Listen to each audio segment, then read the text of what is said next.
Good morning. Yes, it's Tuesday morning. It's Canada Day. And I got my granddaughter coming to see me today. So I'm out here putting in some time so I don't have to sit around and wait and watch out the window all the time. Should be here in a couple more hours.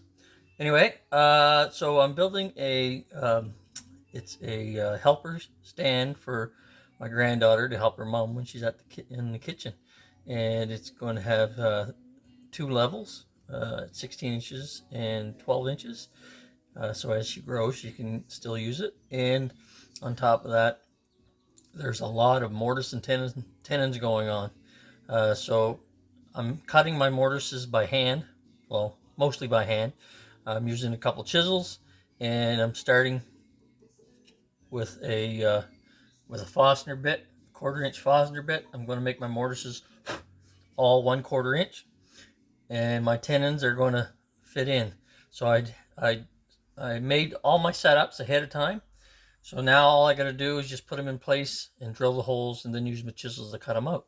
I've also set up my table saw for the tenons as well.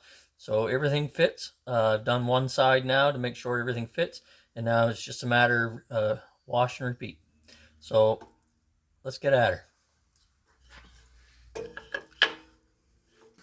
So the first thing you want to do is I laid out where my lines are, where I want my mortise. So I want them between these two lines.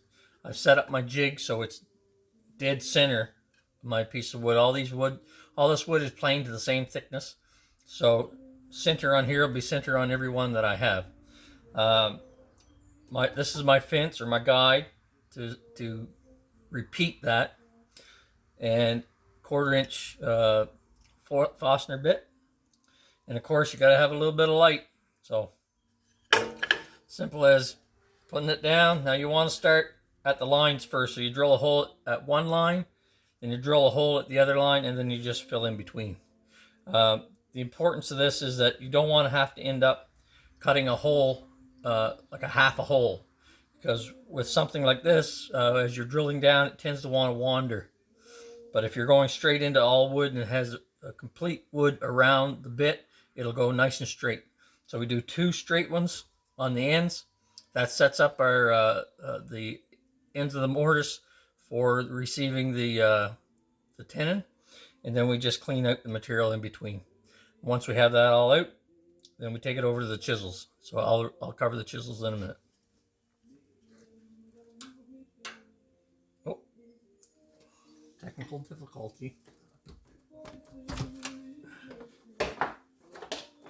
Make sure you have your drill press plugged in.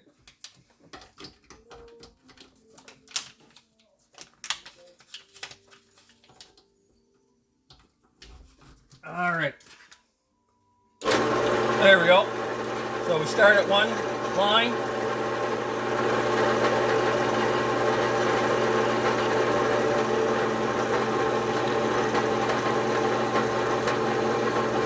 Oh yes, what you do is you put a mark on your. You can see I've got some tape on here. Well, I put a mark on the tape as to how far I want to go into the wood.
Now, if you take your time, you can drill between the holes, all right? But It's a toss-up whether it's quicker to do it with the chisel or to do it with this, but I use this. It does make using the chisels easier once we get to that point.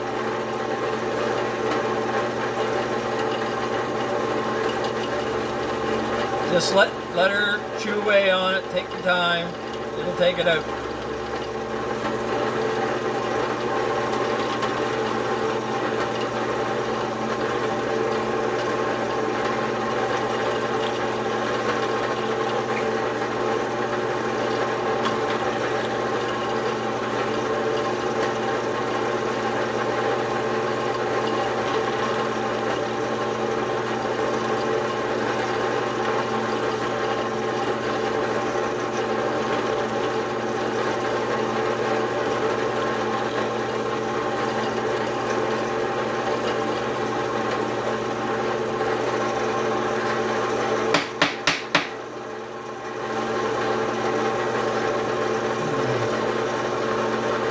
There's the start. That's the first row of holes.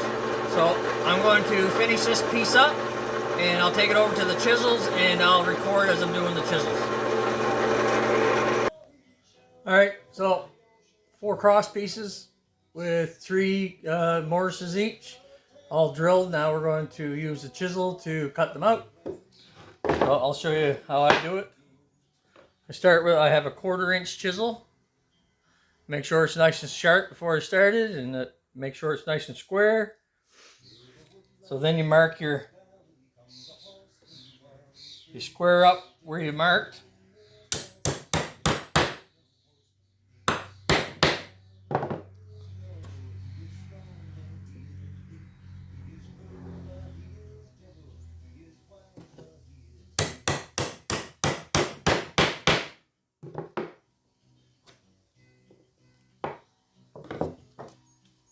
One-inch chisel, or I think this is a 3/4 inch chisel.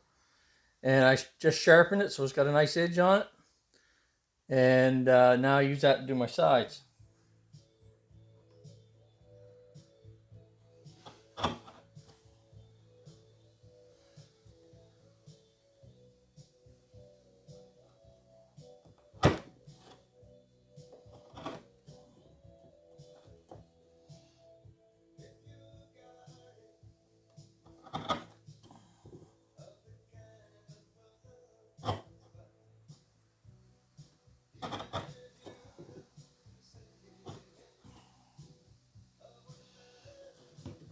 Now the reason I use a 1/4 inch is that I want my mortise to be a 1/4 inch. So if this fits in the mortise, then I know I've got at least a 1/4 inch. So when I do my tenons, I make a 1/4 inch tenon or a little smaller, because same size tenon as a hole, they don't fit together. So you make it a little bit smaller. You want it to go in snug but not hard. So if this chisel fits in my mortise, then I know that my tenon will fit in the mortise.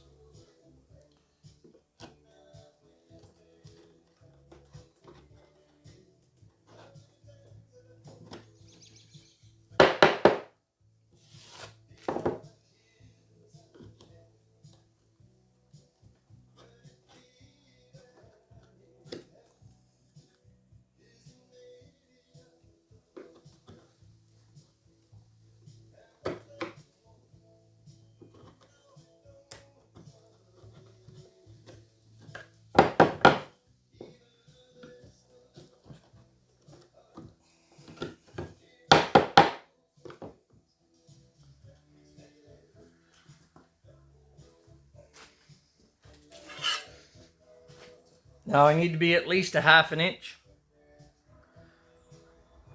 I got to take a little bit more off of one end. See, I'm down that end, but I'm still up on this end here. So I'm going to take a little bit off the bottom of this end.